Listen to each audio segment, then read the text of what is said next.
हे की नाही हा भारत आहे, पूर्वीचा भारत प्राचीन. म्हणजे आपल्या भारतामध्ये आता हा पाकिस्तान हे सगळं काही आपल्याकडे असायचं, चीन नाही बरं का. आता इथं अफगाणिस्तान दाखवला नाही म्हणजे अर्थातच पाकिस्तानपासून हा पूर्ण भाग आपला हा इथपर्यंत पूर्ण. एक गोष्ट लक्षात ठेवायची आहे, ठीक आहे, हे पहा ह्या नद्या आहेत की नाही, हा हिमालयाचा भाग आहे. ह्या नद्या आहेत, हे पहा तिबेटमधून ही सिंधू नदी अशी उगम पाहून इकडे जाते, अरबी समुद्राला मिळते, पण ही पाकिस्तानमधून जाते. आज पाकिस्तानचं जे पाणी बंद केलेलं आहे की नाही युद्धामध्ये, ते भारतानं ते ह्याच नदीचं केलेलं आहे. बघा ह्या सिंधू नदीला मिळणाऱ्या नद्या कोणकोणत्या आहेत पहा. इथून उगम पावलेली ही अशी चिनाब आहे, झेलम आहे, रावी नदी आहे, सतलज नदी आहे जी की इथून उगम पावते. ह्या अशा प्रकारच्या नद्या. पण एक गोष्ट लक्षात ठेवा, पूर्वी लोक जे काही राहायचे ना, तर नदीच्या काठावरच असे आपले घरं करून राहायचे. काठावर म्हणजे एकदम काठावर असते का, थोडंफार दूर त्याच्या मैदानी भागावर. पण कशामुळे? कारण त्याचं कारण असं असायचं की बघा भरपूर पाणी नदीला चालू असायचं. हा हिमालयाचा भाग आहे आणि हिमनदी म्हणजे कधीही न आटणारी नदी असते, वर्षभर चालते. का? कारण पावसाळ्यामध्ये तर तिला पाणी राहतच राहतं. मग उन्हाळ्यामध्ये पण का राहतं? कारण उन्हाळ्यामध्ये इकडचा बर्फ वितळतो आणि इकडे पाणी कंटिन्यू चालू राहतं. मग कधीही न बंद पडणाऱ्या ह्या नद्या, अशा नद्यांच्या काठावर तेव्हाचे लोक राहायचे आपले घरं करून, कधीही पाण्याची कमी पडू नये म्हणून. ती संस्कृती असायची एक वेगळ्या प्रकारची. त्यांचे विचार, त्यांचं राहणीमान, त्यांचं खानपान, ह्या सगळ्यांना मिळून आपण संस्कृती म्हणतो है ना. एकमेकांसोबत राहत असतानाचे जे विचार असतात सामाजिक, ही सामाजिकता, हे सगळं मिळून हा समाज असा हा राहायचा या नद्यांच्या काठावर. एक 1600च्या दरम्यान इंग्रजांनी नेमकीच सुरुवात केली होती आपल्याकडे यायला, ठीक आहे ना. आणि इंग्रजांनी काय केलं, भारताला विकसित करण्यासाठी नाही तर स्वतःच्या फायद्यासाठी त्यांनी भारतातल्या बऱ्याचशा भागांवर तिथे उत्खनन करण्याचा प्रयत्न केला. का तर तिथनं काहीतरी आपल्याला मिळालं पाहिजे. पण काही जागेवर त्यांना म्हणजे अशा प्रमुख जागेवर त्यांना असं काही जसं की सोनं, चांदी, तांबा, लोहखंड, ॲल्युमिनियम हे मिळण्याच्या ऐवजी काही भाग असा मिळाला उत्खननामध्ये किंवा खणण्यामध्ये की काही विटा मिळायला लागल्या, काही दगडं मिळायला लागले. त्यांनी विचार केला की इथे काहीतरी घरं असतील का. मग केव्हाचे असतील ते? मग ते फार वर्षापूर्वीचे, हजारो वर्षापूर्वीचे घरं जे की आता दबलेत, त्याच्यावर माती पडून आता ते इथपर्यंत जमीन पूर्ण वरीपर्यंत आलेली आहे. आणि 8-8, 9-9 फूट उंचीचे घरं हे पूर्णतः दबलेले आहे है ना. बघा ही काय आहे, नदी. मग ह्या नदी असे नदीचं पाणी बारमाही चालणाऱ्या नद्या असायच्या ज्या हिमालयातून वाहत यायच्या. त्याच्या काठावर असे लोकांचे घरं असायचे है ना. इथे घरं असायचे असे आणि ह्या वस्त्या असायच्या अशा, त्याला वस्ती म्हणायचं है ना. हे असे लोक राहायचे. आता मला सांगा, खूप वर्षाच्या नंतर नद्यांना खूप पूर यायला लागला. खूप जुना काळ आहे हा, खूप जुना. मग त्यांच्या गाळ असा इकडे यायला लागला. हे लोक मरून गेले, हे काही नाही राहिलं इथे. आणि त्यांचे जे घरं आहेत हळूहळू त्या गाळानं बुजल्या गेले आणि मग पूर्ण असं बुजून गेला. आणि हा प्रदेश पूर्ण जो होता तो पूर्ण मातीखाली गेला. जेव्हा भारतात इंग्रज आले तेव्हा 1921मध्ये त्यांनी ह्या पंजाबमध्ये, कोणता पंजाब बरं, हे पहा इथे नकाशा आहे, हा पाकिस्तान पंजाब, हा पाकिस्तानचा भाग, हा इकडे हा पंजाब आहे, पाकिस्तानचा पंजाब, ठीक आहे.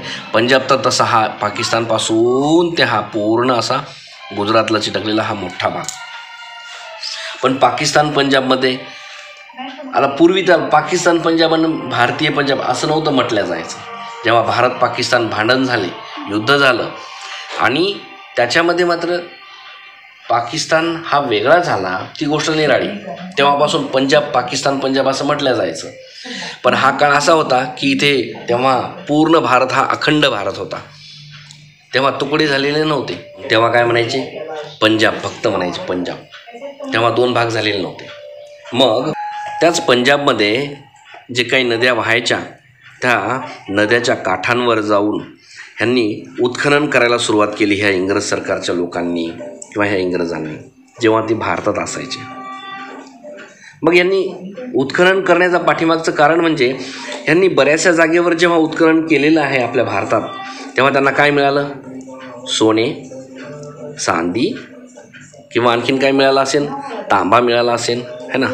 तांबे, लोह म्हणजे लोखंड किंवा ॲल्युमिनियम वगैरे वगैरे ह्या सगळ्या भाग मिळालेला आहे, हो ना. मग ह्या सगळ्यांना पुन्हा आपल्याला मिळावं किंवा हे सगळं आपल्याला भेटावं म्हणून बऱ्याचशा जागेवर जेव्हा उत्खनन करायचे तेव्हा त्यांनी पण विचार केला की पूर्वीचे लोक कुठं राहायचे? नदीच्या आसपासच्या काठांवर. चला मग तिथे उत्खनन करू.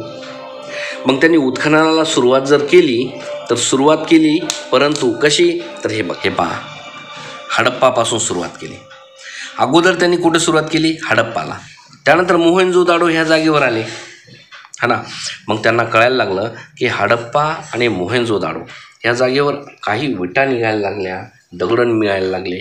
मग त्यांनी विचार केला की विटा आणि दगड हे मिळत आहेत म्हणजे इथं काय असायला पाहिजे? इथे काहीतरी वेगळं आहे.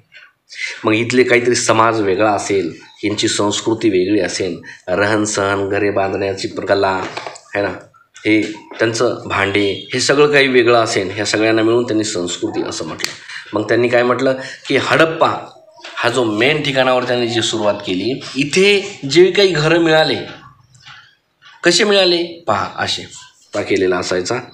मग इकडून एक येणारा रस्ता असायचा, मग इकडे एक जाणारा रस्ता असायचा. अशा प्रकारे मोठे मोठे रस्ते, आणि ते रस्ते एकमेकांना चिटकले की इथे काय तयार झाली? मग चौकी. काय तयार झाली? चौकी. चौरस्ता तयार झाला, है ना. इथे चौकीचा जागा. मग इकडून जाणारा हा रस्ता पुन्हा असा इकडे जायचा, है ना. हा इकडे जायचा, हा इकडे याला भेटायचा, हा रस्ता इकडे याला भेटायचा, हा रस्ता इकडे यायचा, याला भेटायचा असेल, पुन्हा इकडे, हा पुन्हा पुढे जायचा. अशा प्रकारे हे रस्ते, हे पहा, इथे चौकी झाली, हे रस्ता इकडे गेला, इथे आला, इथे एक चौकी झाली, हा रस्ता इकडे पुढे गेला, ही पहा इथे एक चौकी झाली. कारण हा 4 रस्ता, याला चौरस्ता म्हणायचा, चौराहा किंवा चौकी असं म्हणतो आपण. अशा चौकी असायच्या, आणि ह्या चौक्यांच्या मधात ही जी काही रिकामी जागा असायची, ही चौकोनी जागा आहे का? चौकोनी जागा ही. ह्या चौकोनी जागेवर त्यांनी घरं ह्या रस्त्याकडे तोंड करून बांधले, असे इकडून असे बांधले, आणि मधात हे अंगण असायचं त्यांचं. मग अंगण असायचं म्हणजे ह्या अंगणात काय काय असायचं? विहिरी असायच्या, त्यांना पाण्यासाठी सोय असायची, है ना. किंवा इतर काही त्यांच्या आंघोळीचे काही टब असतील तर ते आंघोळी करण्याच्या जागा असायच्या, बायकांच्या, माणसांच्या, वेगवेगळ्या. अशा प्रकारे आता मी इथं दाखवतो तर इथे म्हणजे छोटं केलेलं आहे मी, तिथे फार मोठं असेल, मोठं अंगण असेल, आहे की नाही. तुमच्या शाळेच्या समोर कसं मोठं अंगण असतं, तसे मोठे अंगणामध्ये तलाव होते, विहिरी होत्या, है ना. त्यांचे काही आणखीन इतर ठिकाणं असायचे जे की तिथे त्यांनी मधामध्ये असे ठेवलेले होते. आणि मग ह्या रस्त्यावरून मग त्यांना इकडे तिकडे जायची सुविधा त्यांची वेगळी असायची. किती छान त्यांची संस्कृती होती, है ना. मग अशी संस्कृती त्यांना तिथे पाहायला मिळाली. चला तर बघूया, आपण चॅप्टरला सुरुवात करू, आपल्याला कळेल. बघा इकडे बघा सगळ्यांना. 1921 मध्ये, केव्हा बरं? 1921 मध्ये काय झालं? 1921ला पंजाबमधील रावी नदीच्या काठी हडप्पा येथं उत्खनन झालं म्हणजे खणण्यात आले, खणलं, है ना. खंदून काय मिळालं त्यांना? माहिती मिळाली की तिथे काय काय आहे. सगळ्यात सुरुवातीला म्हणजे 1921 मध्ये साली. म्हणून या संस्कृतीला नाव काय दिलं? हडप्पा संस्कृती नाव दिलं.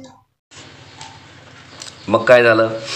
सर्वात सुरुवातीला 1921 मध्ये पंजाबमधील रावी नदीच्या काठावर, पहा पंजाबचा रावी नदीचा काठ दाखवतो, हा पंजाब आहे पूर्ण, ही पहा ही रावी नदी, ठीक आहे.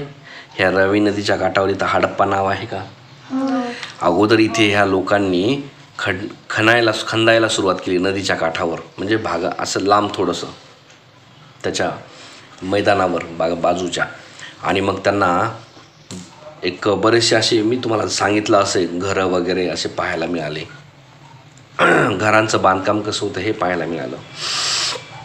म्हणून त्यांनी त्या संस्कृतीला, त्या लोकांना किंवा तिथे मिळालेल्या त्या सगळ्या भागांना आणि तेव्हाच्या त्या लोकांच्या त्या राहणीमानाला ह्या सगळ्यांना नाव त्यांनी काय दिलं? हडप्पा संस्कृती. काय नाव दिलं? हडप्पा. राईट. हडप्पा संस्कृती हे नाव त्यांना मिळाले आणि या संस्कृतीला सिंधू संस्कृती या नावाने पण ओळखले जाते. रावी नदीच्या काठावर मिळालेल्या संस्कृतीला 2 नावाने ओळखलं जातं. पहिलं नाव आहे हडप्पा संस्कृती, दुसरं नाव काय आहे? सिंधू संस्कृती. लक्षात ठेवायचं. हडप्पा संस्कृतीला दुसऱ्या कोणत्या नावाने ओळखलं जातं? सिंधू संस्कृती. राईट. सिंधू संस्कृती या नावाने ओळखलं जातं. ही सिंधू संस्कृती. मग बघा, सिंधू संस्कृती नावाने का ओळखलं जायचं? कारण दाखवतो. हडप्पा हे ठिकाण कोणत्या नदीच्या काठावर आहे? रावी नदीच्या काठावर आहे. रावी नदी जाऊन शेवटी कुणाला मिळाली? सिंधू नदीला मिळाली. ह्या सगळ्या नद्या शेवटी कुणाला जाऊन मिळतात? सिंधू नदीला. म्हणून ही सगळी संस्कृती सिंधूची आहे. का? कारण ही पहा, सिंधू नदीचं पाणी सगळीकडे गेले आणि इथे बऱ्याचशा भागावर मग हे लोक राहिलेले आहेत. आणि हळूहळू हडप्पाच्या नंतर त्यांनी ह्या सगळ्या जिथून जिथून नद्या गेल्यात त्याच्या मैदानावर सगळीकडे असं उत्खनन केलं आणि मग त्यांना कळलं की ह्या इथे बांधलेले जे घरं आहेत की नाही, हे अशा प्रकारचे घरं, हे सगळे जे घरं आहेत हे सगळे घरं ह्या हडप्पा संस्कृतीमध्ये मिळालेल्या घरांसारखेच होते. म्हणून इथे इथे इथे जिथे जिथे जिथे उत्खनन केलं हे सगळं हडप्पा संस्कृतीसारखंच मिळालं. म्हणून त्याला नाव काय दिलं त्यांनी? हडप्पा संस्कृती आहे. मग ही सगळी संस्कृती कोणती असायची? हडप्पा संस्कृती. जिथं जिथं उत्खनन करून असं सेम घरं बांधण्याची कला किंवा त्यांचं कोणकोणत्या प्रकारच्या विटा त्यांनी लावल्या होत्या. जसं की भाजलेल्या विटा होत्या काही घरांना दगडं असायची, काही घरांना कच्च्याच विटा असायच्या. आणि ते तिन्ही जागेवर, त्या सगळ्या जागेवर हे तिन्ही प्रकार मिळाले त्यांना सेमच, भाजलेल्या विटा, कच्च्या विटा, दगड. म्हणून त्यांनी विचार केला की हे सगळं कोणत्या संस्कृतीमध्ये मोडतं? हडप्पा संस्कृतीमध्ये मोडतं. मग हडप्पा संस्कृतीला दुसरं नाव काय दिलं? सिंधू नदीवरून सिंधू संस्कृती. कारण सिंधू नदीच्या ह्या सगळ्या भागांवर सिंधू नदीचंच पाणी आहे, म्हणून त्याच्या काठावर बसलेली ही संस्कृती सिंधू संस्कृती. हडप्पा संस्कृतीला दुसरं नाव काय आहे? सिंधू संस्कृती. शाबास, सिंधू संस्कृती आहे. चला आता आपण पुढे जाऊ. बघा, कधी न विसरणारा चॅप्टर आता असं आपण शिकूया. हडप्पाच्या दक्षिणेला 650 किलोमीटर अंतरावर सिंधू नदीच्या खोऱ्यात मोहेंजोदडो. किती किलोमीटरवर आहे हडप्पापासून मोहेंजोदडो? बघा, प्रश्न जर आला तर तुम्हाला लिहिता आला पाहिजे. हडप्पापासून मोहेंजोदडो 650 किलोमीटरच्या अंतरावर आहे. पण कोणत्या नदीजवळ आहे ते? सिंधू नदीच्या जवळ आहे. मग इथंही उत्खनन झालं मोहेंजोदडो. मग इथे मोहेंजोदडो कुठे आहे बघा बरं. इथे हे पहा, हडप्पा तिथून 650 किलोमीटरच्या अंतरावर हे मोहेंजोदडो. इथे पण उत्खनन केलं. मग त्यांना वाटलं इथे उत्खनन झालं, इथे पण उत्खनन केलं, मग आता आपण अशा नदीच्या ह्या आसपासच्या परिसरातील भागांवर उत्खनन करत राहू, कदाचित तिथे पण ह्या संस्कृतीच मिळेल अशाच प्रकारची, किंवा वेगळं काही मिळतं का त्यांनी पाहायला लागले. हडप्पा आणि मोहेंजोदडो या दोन्ही स्थळाच्या उत्खननातून वास्तू यांचे जे अवशेष मिळाले ते वेगळ्या प्रकारचे होते, परंतु सारखं होतं. साम्य म्हणजे समान, त्यांच्यामध्ये समानता होती, सारखेपणाच होता. हा ना, काही वेगळं नव्हतं, सारखेपणाच होता. पण वेगळ्या प्रकारचं मिळालं म्हणजे काय की आजचे जे घर आहेत आणि ते पूर्वीचे जे घर आहेत यांच्यामध्ये वेगळेपण त्यांना दिसून आलं. आज आपल्याला सुधारायला किती दिवस लागले, किती काळ लागला, किती अवधी लागला, खूप हजारो वर्ष लागले. तेव्हाचे लोक किती हुशार होते. कपडे घालायला नसतील परंतु घरे बांधत असताना अशा प्रकारे घरे बांधायचे की रस्त्याच्या आतमधल्या भागावर, आणि समोरून रस्ता सोडायचे, आतमध्ये अंगण असायचं, घराच्या पाठीमागे अंगण असायचे, घराच्या समोरही अंगण असायचं. इतके हुशार होते बघा. मग त्यांनी काय केलं, ह्या दोन ठिकाणांवर उत्खनन केलं, हडप्पा ठिकाणावर, मोहेंजोदडो ठिकाणावर. आणि ह्या दोन्ही ठिकाणावर जेव्हा उत्खनन झालं, खंदून झालं, तेव्हा त्यांना जेवढ्या काही वस्तू मिळाल्या, कोणत्या वस्तू असतील, काही भांडे असतील, है ना, तेव्हाचे मातीचे भांडे असतील, किंवा काही उपयोगाच्या वस्तू असतील ज्या वापरातल्या असतील. आणि वास्तू म्हणजे घरं. वास्तू म्हणजे काय? घर. घरांना काय म्हणतो आपण? वास्तू म्हणतो ना आपण. घर बांधलं की आपण म्हणतो आमच्या घरी आज वास्तुशांती आहे. मग वास्तुशांती म्हणजे घराची शांती आहे. मग हे वास्तू म्हणजे घर. मग तेव्हाची घरं, तेव्हाची वस्तू ह्या सगळ्या सेम, साम्य, सारख्याच मिळाल्या त्यांना. म्हणून त्यांनी काय विचार केला? ही एकच संस्कृती आहे. त्याला नाव काय दिलं त्यांनी? मग हडप्पा संस्कृती. मग हडप्पाच का दिलं? मोहेंजोदडो का नाही दिलं असं तुम्हाला वाटत असेल की नाही? कारण सगळ्यात अगोदर खंदण्यासाठी ते हडप्पा ह्या जागेवरच गेले. मग हडप्पाच्या ठिकाणी जे काही त्यांना मिळालं ते मोहेंजोदडोवरही त्यांना पाहण्यात आलं. त्यानंतर मग हळूहळू दुसऱ्या ठिकाणांवर थोडं प्रमाणात पाहण्यात आलं. जास्त नाही वास्तू मिळाल्या, थोडेफार काही वस्तू मिळाल्या. आणि म्हणून त्यांनी म्हणत राहिले की ही हडप्पा संस्कृती इथपर्यंत पसरलेली होती. मग त्यांनी स्वतःच नाव दिलं त्याला हडप्पा संस्कृती. आणि त्यालाच नाव होतं सिंधू संस्कृतीच्या खोऱ्यातील ह्या सगळ्या गोष्टी असायच्या किंवा त्याच्या मैदानातल्या असायच्या, म्हणून त्याला नाव दिलं सिंधू संस्कृती. ह्या 2 नावं त्याला आहेत. मग कुठं खंदलं? आणखीन भरपूर सारं. धोलावीरा, लोथल, कालीबंगन, दायमाबाद हे कुठं पाहायला मिळेल? बघा, आपण पाहू नकाशावर. पहा नकाशावर कसं पाहायला मिळतं. सगळ्यात सुरुवातीला अगोदर कुठे खणलं? हडप्पा. नंतर कुठे गेले? 650 किलोमीटरवर मोहेंजोदडो. त्यानंतर मग हे पहा इथं कुठे? धोलावीरा. हे पहा धोलावीरा आहे का इथे? हां. पण आता हे जे नावं आहेत ना, अगोदर हे नाव का दिलं त्यांनी धोलावीरास? हे आसपासच्या ठिकाणावर त्यांनी नाही का खणलं? हो, खणलंही असेल, परंतु धोलावीराच्या ठिकाणी जवळपास वस्तू जरा जास्त प्रमाणात मिळाल्या, त्यामुळे त्यांनी त्याचं नाव अगोदर इथे लिहिण्यात आलं. बाकीचे हे जे काही हे पहा इथे काळा ठिपका आहे की नाही? हे पहा इथं नकाशाच्या इथे काय लिहिलेलं आहे पहा. हडप्पा संस्कृती. हे काळा जो गोल ठिपका आहे, गोल ठिपक्याचा अर्थ होतो हडप्पा संस्कृतीची ठिकाणं. गोल ठिपक्याचा अर्थ काय झाला? हा, शाबाश. असं गोल ठिपक्याचा अर्थ होतो हडप्पा संस्कृतीची ठिकाणे. आणि चौकोनी काळा ठिपका असेल तर आधुनिक शहरे त्या काळातले. मग आपल्याला आत्ता सध्या अभ्यास काय करायचा आहे? हडप्पा संस्कृतीचे ठिकाणं. हे पहा. मग मोहेंजोदडोपासून कोटीदिजी, चनहू दंडो, आमरी, अल्लाहदिनो, बालाकोट, सोतकाकोह, सुतका, जेंदोर, देसलपूर, धोलावीरा, सूरतकोटडा, कुंतासी, लोथल, रंगपूर, रोजडी, दायमाबाद. आलो की नाही दायमाबादवर? इथं नाव होतं पहा. इथं दायमाबाद आहे का? इथे दायमाबाद नाव आहे ना? हां.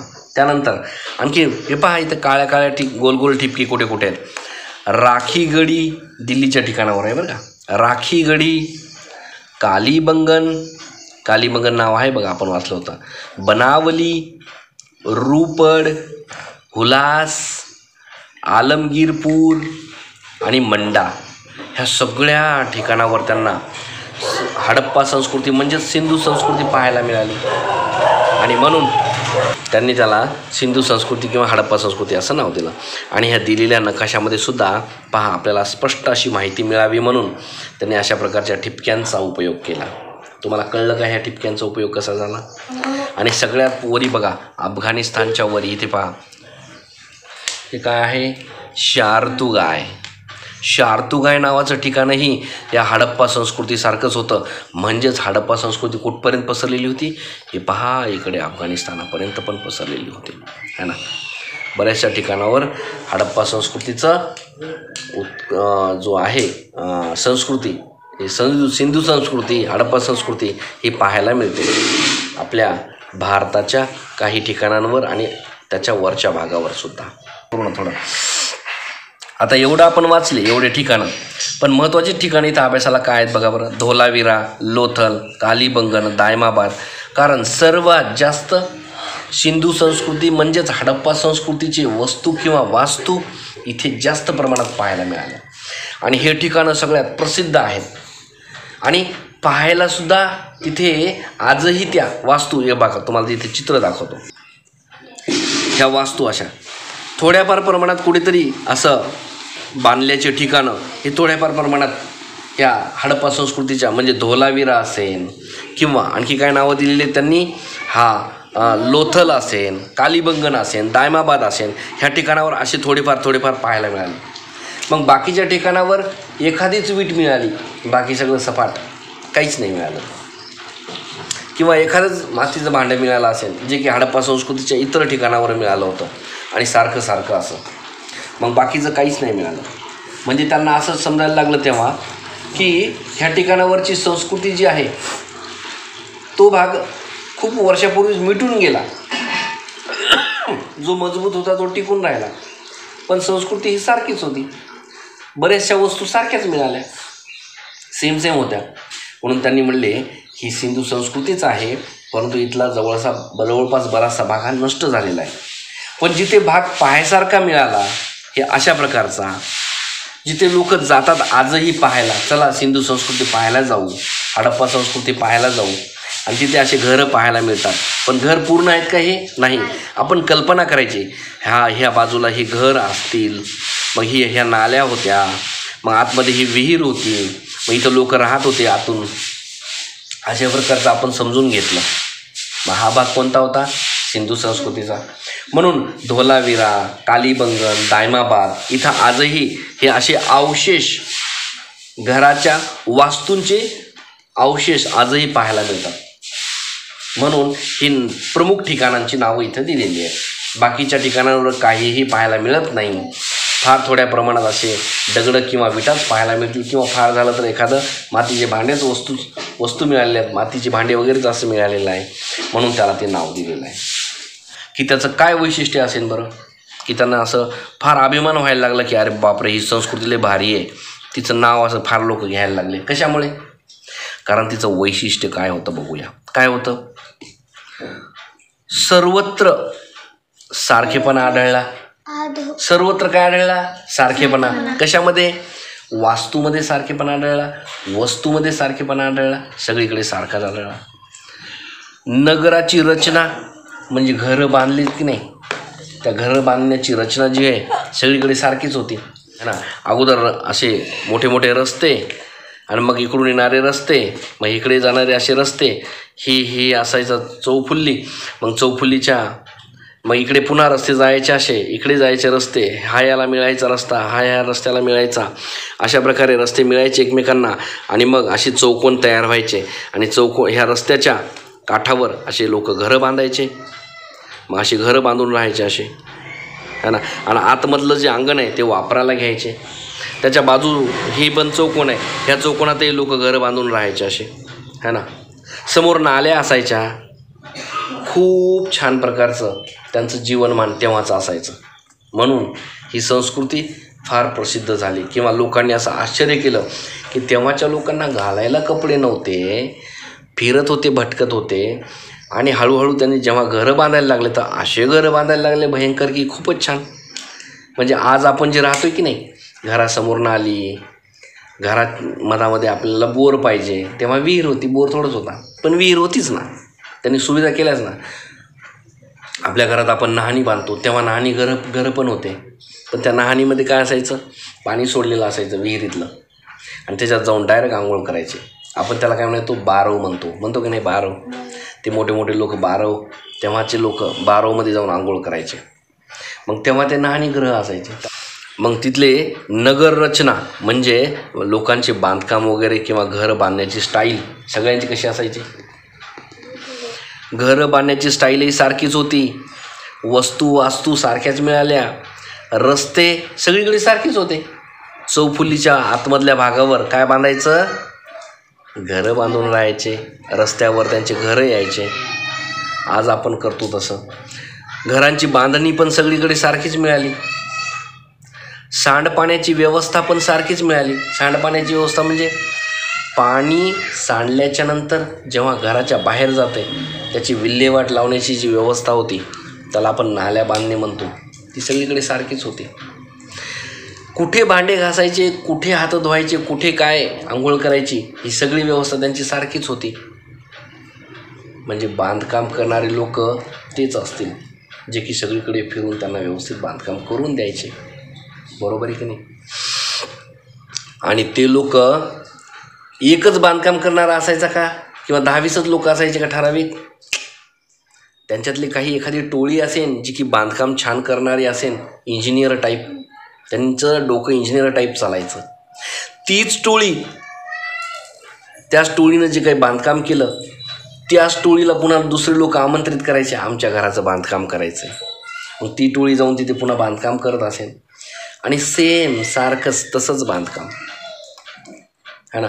मग तीच टोळी पुन्हा दुसरीकडे जाऊन बांधकाम करायची. त्याच टोळीचं पाहून पुन्हा दुसऱ्या टोळ्या शिकल्या आणि त्या टोळ्या पण मग तसंच जाऊन बांधकाम करायच्या आणि दुसऱ्या दूरवरच्या स्थानावर जाऊन पुन्हा बांधकाम करायला लागले. अशा प्रकारे तेव्हाचे लोक इतके हुशारीनं इंजिनियर टाईप बांधकाम करायचे. याचं आश्चर्य आपल्याला आज वाटतंय. म्हणून सिंधू संस्कृती म्हणजे हडप्पा संस्कृती एवढी प्रसिद्ध झाली. लोक त्याला पाहायला जातात. पाहायला त्यांच्या लेकराला खेळायला खेळणी असतील का म्हणून. खेळणी होती है ना, खेळणी असायची, मातीची खेळणी खेळायची लोक, लेकरं ते तयार करायचे है ना. हां, 2 चाकावरचा पक्षी. आज आपण नाही का प्लास्टिकचा पाहतो 2 चाकावरचा ते पक्षी खेळण्यामध्ये. तेव्हा ते लोक मातीचं करायचे. म्हणजे किती हुशार होते की नाही. त्यांचंच पाहून आज कंपन्यांतली लोक ते है ना प्लास्टिकचे बनवतात कबूतर वगैरे आणि लहान लेकरांना ते 2 चाकावर ते बनवतात किंवा 4 चाकावर बनवून हे करतात. म्हणजे त्यांचंच पाहून आपण करायला, आपण मनानं काही करतोय का नाही. मग सगळ्यात हुशार कोण होते, त्या संस्कृतीचे लोक होते. आता घर कशी, नगररचना काय होती बघा बरं, काय काय होती. ह्या लोकांची घरे, बांधकामं जी असायची ना घराची बांधकामं, त्या भाजक्या विटांची बांधकामं होती. कशी असायची, भाजलेल्या विटांची. म्हणजे आजही आपण विटा भाजूनच करतो की नाही. शाबाश, मग किती लोक हुशार होते ते पहिली. पण काही ठिकाणावर कच्च्या विटा पण मिळाल्या त्यांना, कच्च्या विटाचं बांधकाम पण मिळालं. काही ठिकाणावर दगडाने बांधलेलं बांधकाम मिळालं किंवा दगडाने सुद्धा बांधकाम करायचे. मधामध्ये चौक ठेवायचे, म्हणजे मधोमध चौक असायचा, त्याच्या भोवती खोल्या असायच्या त्या चौकाच्या भोवती. हे पहा चौक झाला, हे म्हणा इकडून रस्ते गेले का सगळे. आता इकडून घरं बांधली, इकडं अशी घरं बांधली, इथं घरं बांधली अशी. ह्या मधल्या जागा त्यांना वापरायला असायच्या, अंगण. इकडं पुन्हा आणखीन असे चौक असायचे.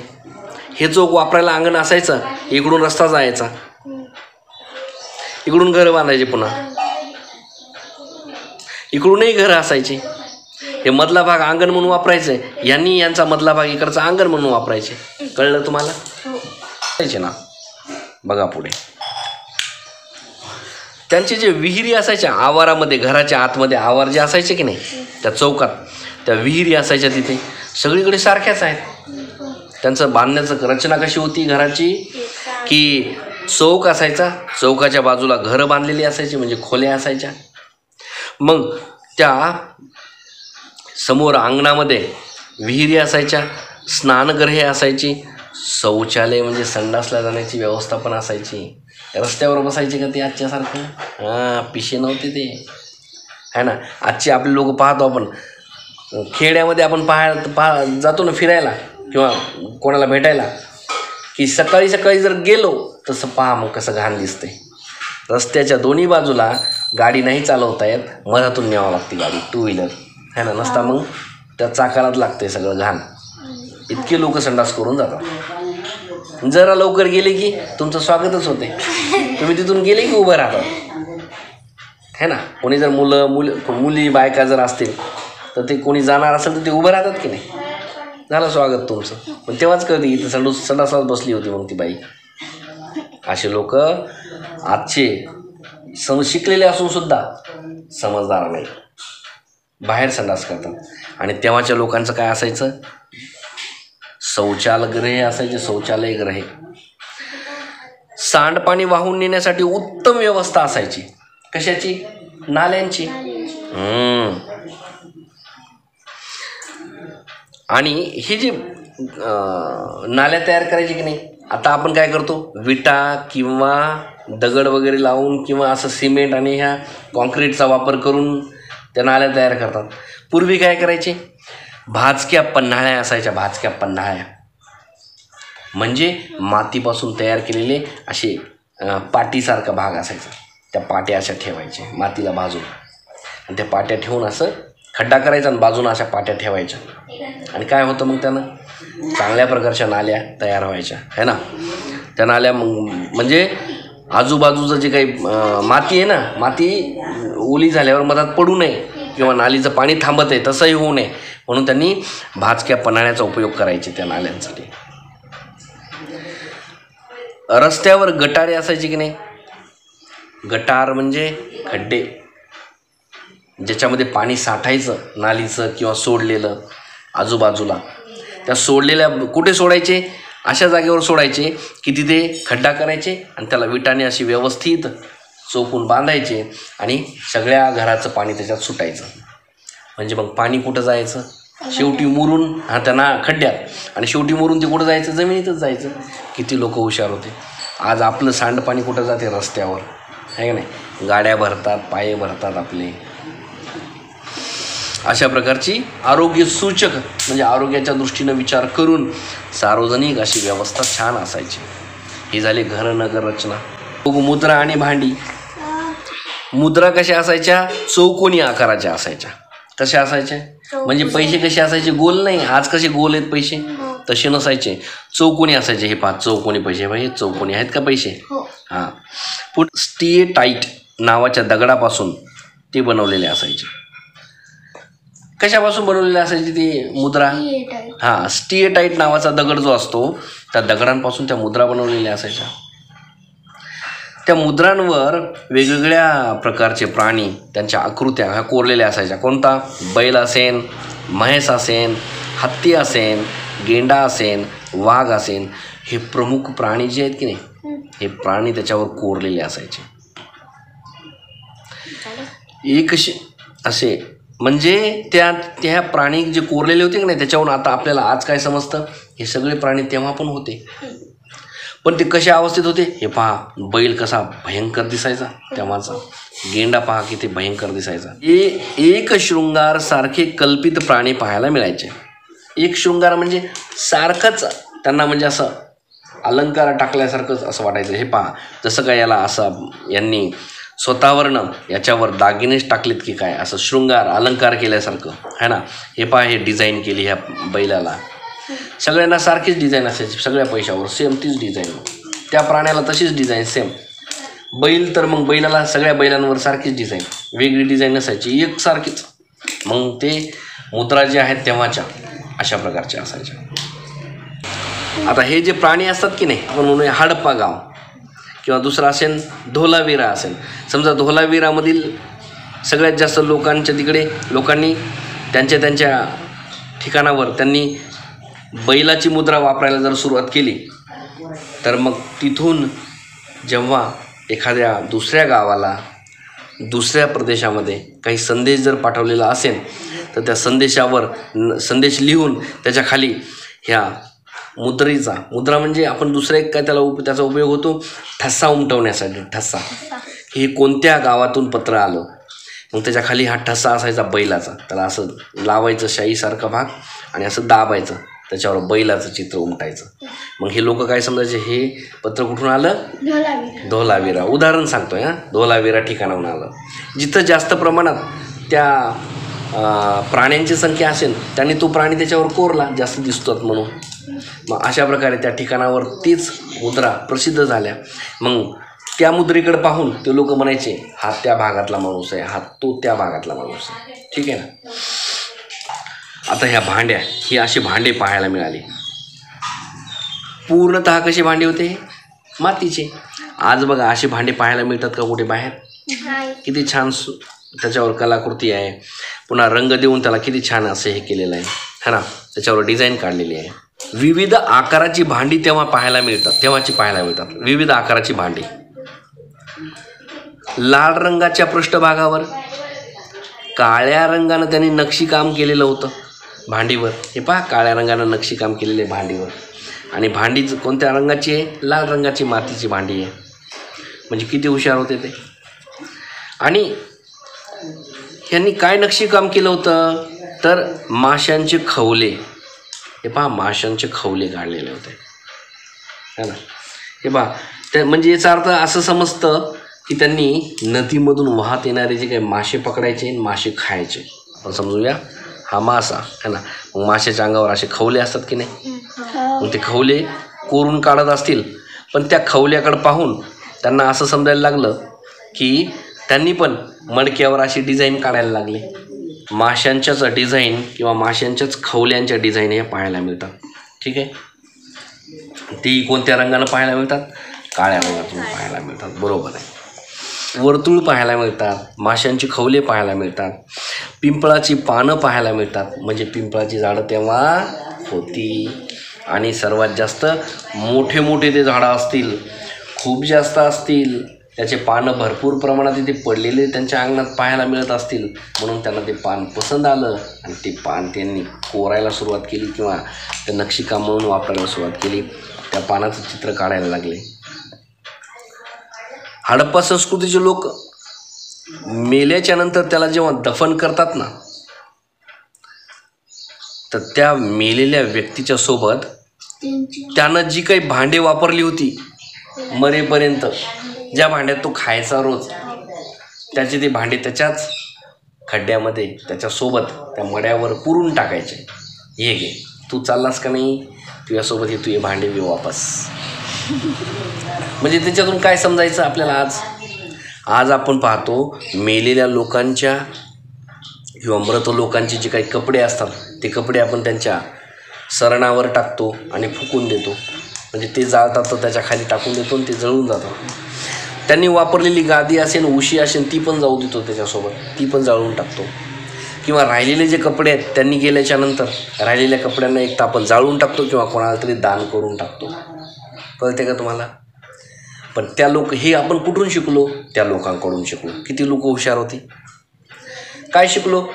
की मृत झाल्याच्या नंतर त्या व्यक्तीची कोणतीच वस्तू आपल्याकडे ठेवायची नाही, त्याची आठवण आपल्याकडे ठेवायची नाही. काय होईल? आपल्याला जगण्यात अडथळा निर्माण होतो. जगत असताना त्या व्यक्तीची बार त्या वस्तूंकडे पाहून आठवण येते. त्या व्यक्तीची आठवण आल्यावर आपल्याला जगता येणार नाही, आपल्याला विचार करता येणार नाही, आपल्याला राहता येणार नाही. म्हणून प्रत्येक व्यक्तीनं मुक्त आणि स्वतंत्र राहण्यासाठी गेलेल्या व्यक्तीचं एकदा गेल्यानं तो मग त्याच्यासोबत त्याच्या सगळ्या वस्तू जाऊ द्या, हे सगळं वापस द्यायचे. ही प्रथा होती, ही संस्कृती होती. ही संस्कृती आजसुद्धा आपण वापरली. किती भारी संस्कृती होती.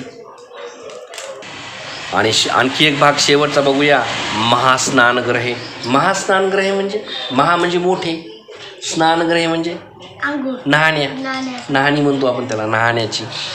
मग महास्नानगृहे म्हणजे मोठे मोठे आंघोळ करण्याची हे पाहते.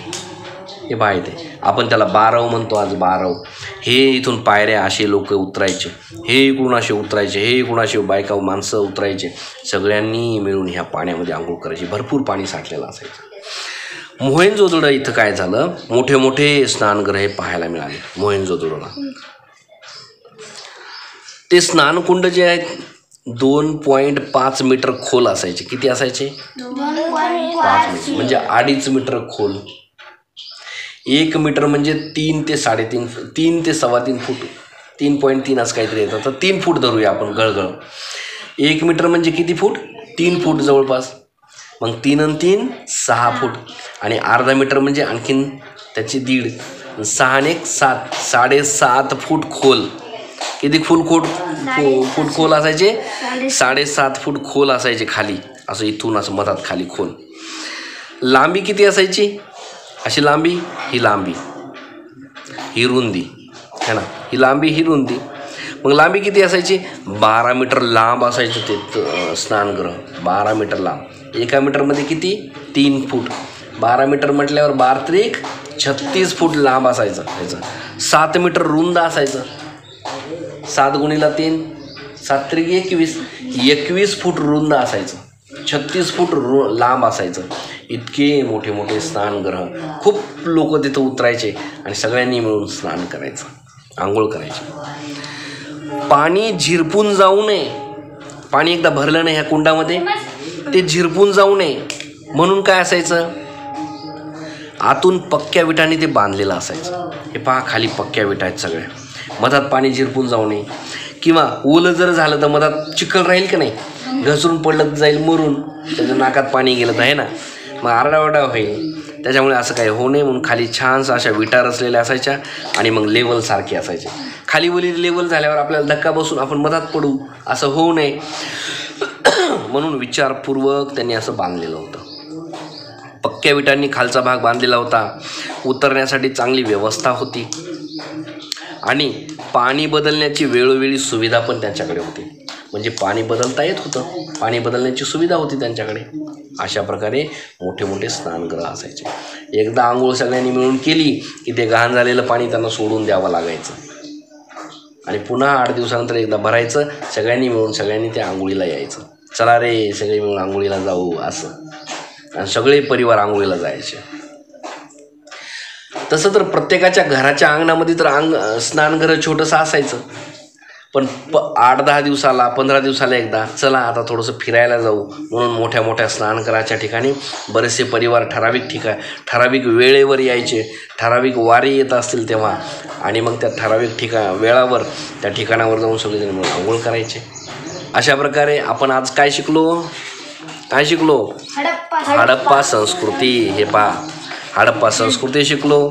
हडप्पा संस्कृतीला दुसरं नाव काय होतं? सिंधू संस्कृती. हडप्पा संस्कृतीचं सगळ्यात पहिल्यांदा उत्खनन केव्हा करण्यात आलं? 1921 मध्ये. त्यानंतर तिथून 650 किलोमीटर अंतरावर कोणती संस्कृती होती? संस्कृती नव्हती, संस्कृती एकच, हडप्पा संस्कृतीच. पण दुसरं ठिकाण कोणतं होतं? मोहेंजोदडो. मग मोहेंजोदडोवर ठिकाणावर त्यांनी उत्खनन केलं. दोन्हीवरही सारखंच मिळालं. मग अशा प्रकारे कुठे कुठे आणखीन उत्खनन झालं? धोलावीरा, लोथल, कालीबंगन, दायमाबाद, आणि मग आपण पाहिलं तिथली घरं, रचना, नगरांची रचना, मुद्रा, भांडी आणि मोठे मोठे असे स्नानगृह. अशा प्रकारे आज आपण हा अभ्यास केलेला आहे. इथे आपण थांबणार आहोत. गुड बाय, धन्यवाद.